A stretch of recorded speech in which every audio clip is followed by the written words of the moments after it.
Essa videoaula aqui é para apresentar a vocês a introdução aos circuitos sequenciais, que são circuitos que têm unidades básicas de memória, tá? Todos os circuitos que a gente vê até agora, como a porta AND, porta OR, a porta NOT e as portas dependentes disso, reagem instantaneamente com as entradas, tá?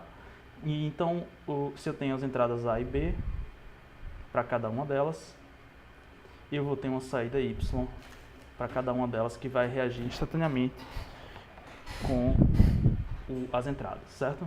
Então aqui no caso da porta AND, eu tenho A e B, 0, 0, 0 e 1. Isso aqui para a porta lógica AND. Esse tipo de circuito que reage instantaneamente, que a saída reage instantaneamente de acordo com as entradas, é chamado de circuito combinacional, certo? Por que combinacional? Porque a combinação das entradas vai resultar diretamente na saída, certo? Por isso que esses circuitos são chamados de circuitos combinacionais, que a gente sempre juntava várias portas lógicas dessas aqui, e no final das contas a gente tinha um circuito maior, que tinha, geralmente a gente fazia com 3 entradas, né, A, B e C, e no final das contas a gente tinha uma saída Y. E aqui dentro a gente tinha um circuito combinacional, certo? Os circuitos que a gente vai ver a partir de agora são circuitos sequenciais. Por que sequenciais, tá? Os circuitos sequenciais são chamados de sequenciais porque a saída atual do circuito depende diretamente da sequência de entradas anteriores, tá? Então, o que é que isso significa? Significa dizer que quando a gente tem um circuito, a gente tem esse circuito aqui, tá? Ele tem várias entradas e ele tem algumas saídas, Y1 e Y2. A gente tem, de novo, as entradas A, B e C e as saídas Y1 e 2. Em um circuito sequencial, a saída Y1 pode não variar instantaneamente de acordo com as entradas, certo? Isso acontece porque em circuitos sequenciais você vai ter uma unidade essencial, que é a unidade de memória, tá? Você tendo esse efeito de memória aqui, você consegue armazenar alguns valores para só então essa saída ser alterada. Mas primeiro a gente vai ver a unidade básica de memória, que é a unidade mais essencial de um circuito sequencial, tá?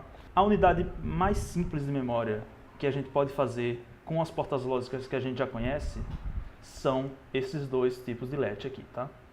É o latch tipo NAND e o latch tipo NOR.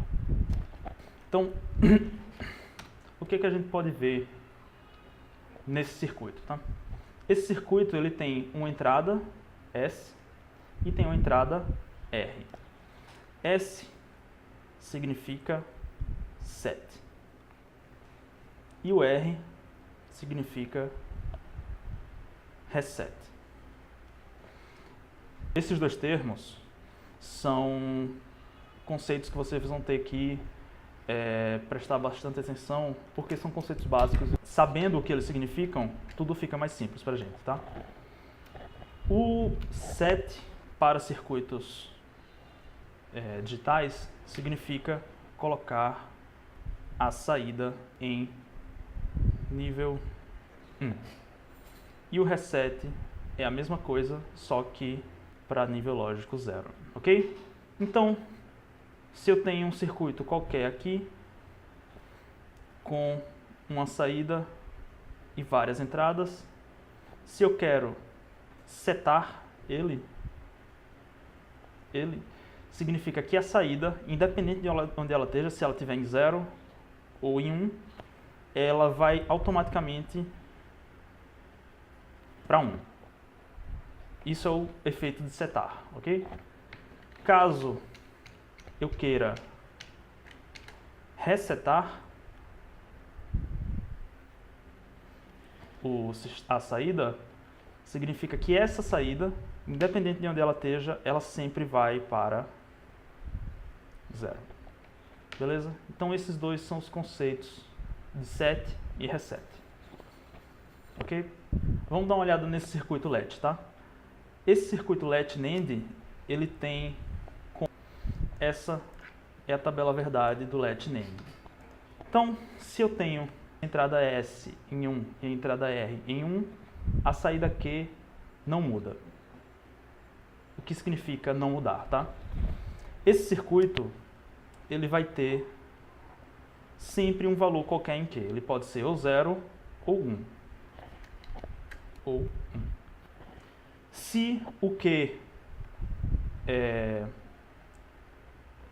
era 0 e as entradas S e R são 1, o Q vai se manter 0. Se o Q anterior era 1, o Q vai se manter 1. Ok? Se eu coloco o set em 1 e o reset em 0, significa para o LET NAND que eu estou resetando ele. Ok? Então, independente do valor que estava antes, se era Q igual a 1 ou se era Q igual a 0, essa saída atual vai ser 0, certo? Então, para o LET NAND, o reset é ativado em 0. Então, quando a gente coloca o reset em 0, significa que a saída vai para 0. Ok?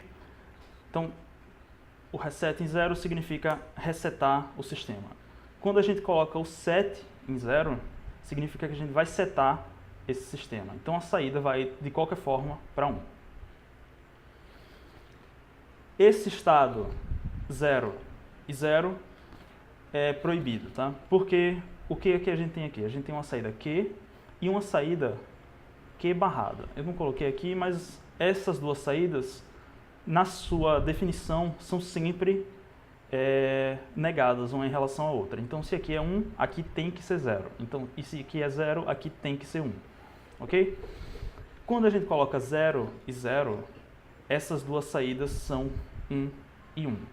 Então, isso quebra o projeto do sistema, tá? Então, quando a gente tem um LET NAND, a gente nunca vai colocar as entradas 0 e 0. Então, vamos dar uma olhada como é que ele funciona agora, tá?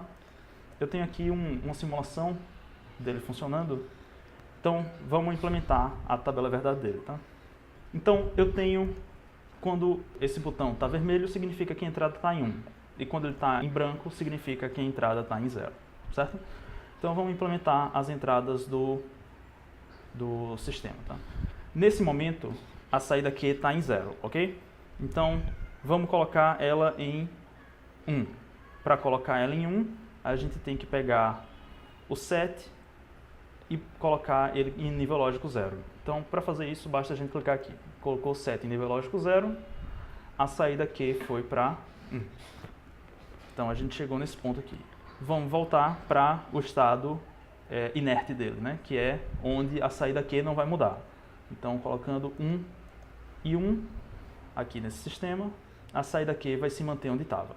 Se eu quiser colocar essa saída em 0, a gente vai resetar ele. Para resetar o LET NAND, a gente coloca o reset em 0. Voltando ao valor anterior, vou colocar a saída em 1 e deixar ele no estado inerte. Ok? Vamos dar uma olhada agora no funcionamento do LET NOR. Ok? Esse aqui é o LET NOR.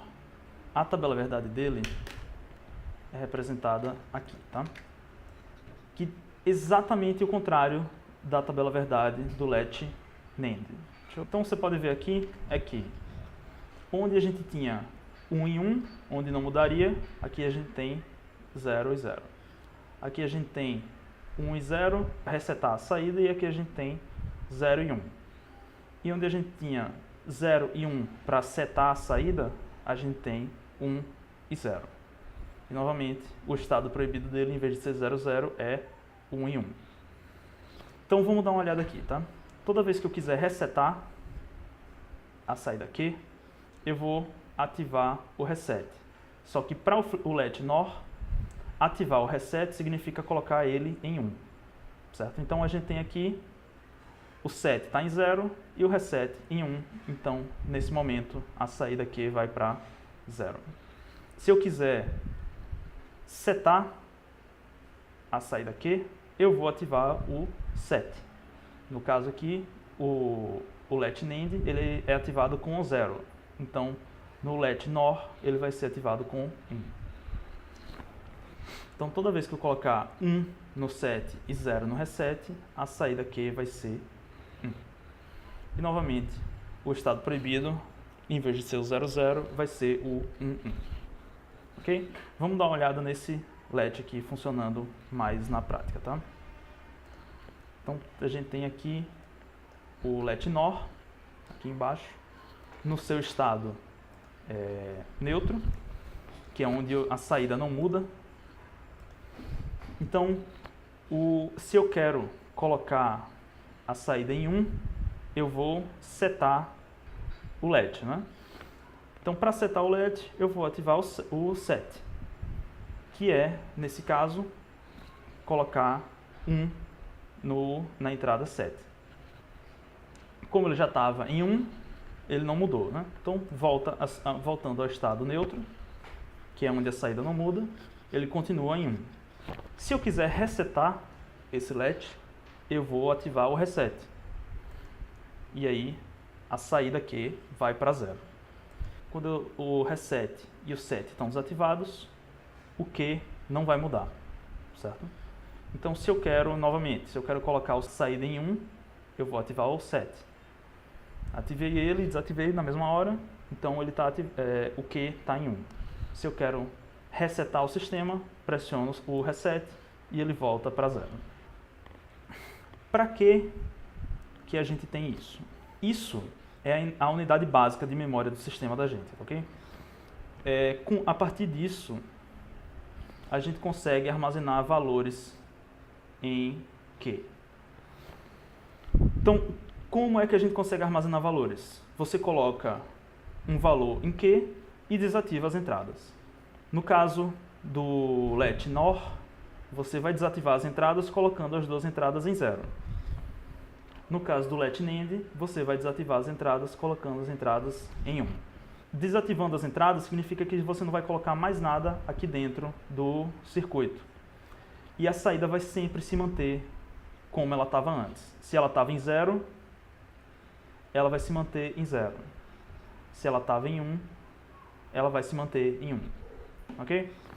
Mas para que isso aqui exatamente? Vamos fazer um exemplo prático disso, tá?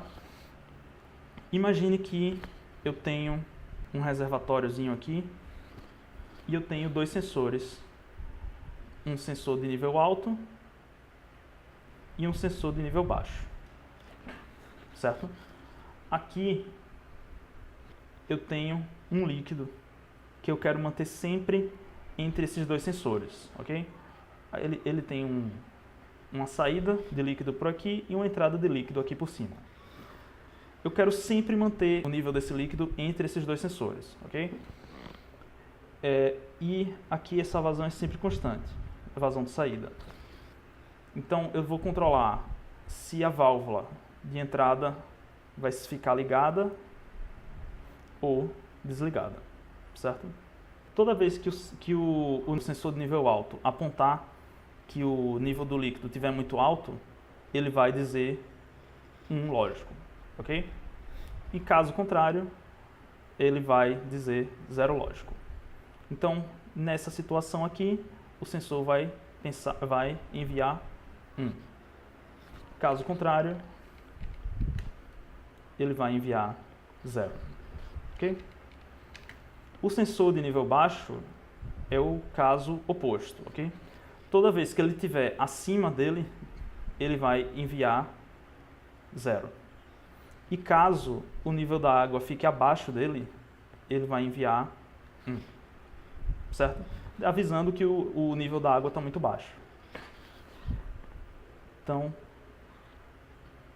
o que é que me interessa aqui, tá?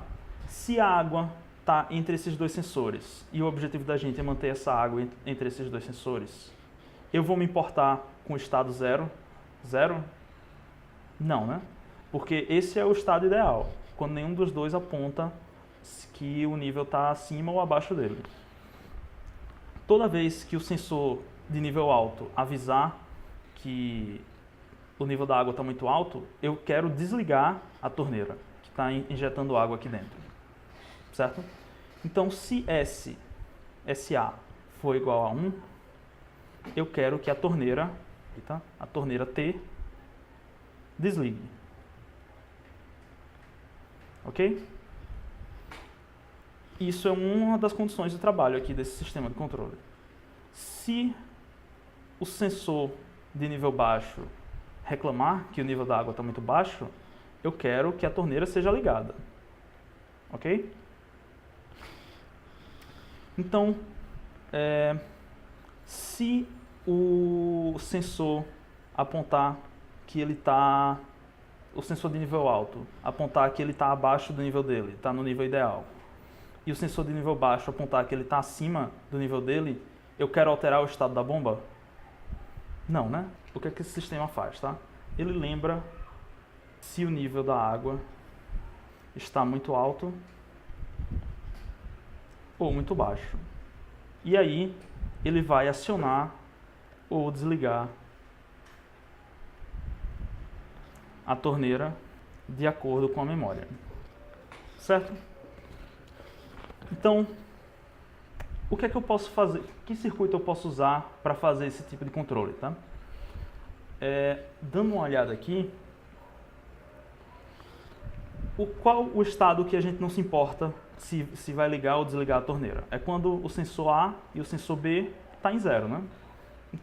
Se a gente tem a tabela verdade dos dois LEDs aqui, e a gente não se importa se a torneira está ligada ou desligada, quando os dois sensores apontam que ela está na região ideal, a gente pode usar, a gente já está visualizando que o LED NOR é uma boa situação para isso, né?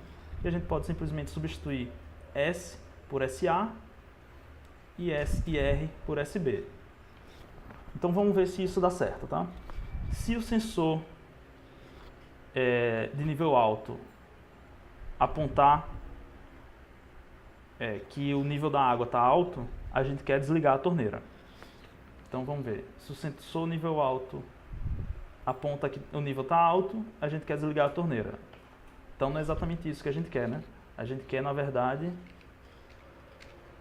o contrário. A gente quer que o nível alto desligue a torneira. Então, apontando o nível alto, a gente vai desligar a torneira. Certo? Então, a gente pode simplesmente dizer que Q, na verdade, é o estado da torneira. Ok? E toda vez que o sensor de nível baixo apontar que o nível da água está baixo demais, a gente vai religar a torneira, que é exatamente essa situação aqui. Vai existir algum momento em que o sensor de nível alto e o sensor de nível baixo vão dizer que o nível da água está alto e baixo ao mesmo tempo? Não, né? Isso nunca vai acontecer.